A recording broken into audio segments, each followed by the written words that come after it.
സൗദിയിലെ സന്ദർശന വീസകൾ പുതുക്കുന്നത് താൽക്കാലികമായി നിർത്തി. ഓൺലൈൻ വഴി പുതുക്കാൻ ശ്രമിക്കുമ്പോഴാണ് സേവനം നിർത്തിയതായുള്ള സന്ദേശം ലഭിക്കുന്നത്. ഫാമിലി, ബിസിനസ്, വിസിറ്റ് വീസകൾക്കാണ് താൽക്കാലികമായി നിയന്ത്രണം ഏർപ്പെടുത്തിയത്. ഹജ്ജ് ഒരുക്കങ്ങളുടെ മുന്നോടിയായാണ് ഈ നിയന്ത്രണം.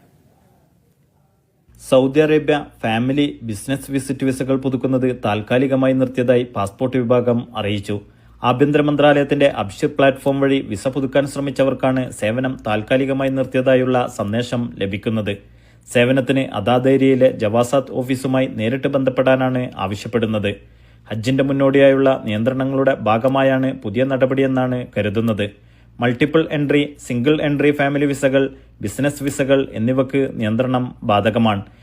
രാജ്യത്ത് സന്ദർശക വിസകളിൽ കഴിയുന്നവർ വിസ കാലാവധി തീരുന്നതിന് മുമ്പ് രാജ്യം വിടണമെന്ന നിർദ്ദേശവും മന്ത്രാലയവും ജവാസാത്തും തുടർച്ചയായി നൽകി വരുന്നുണ്ട്.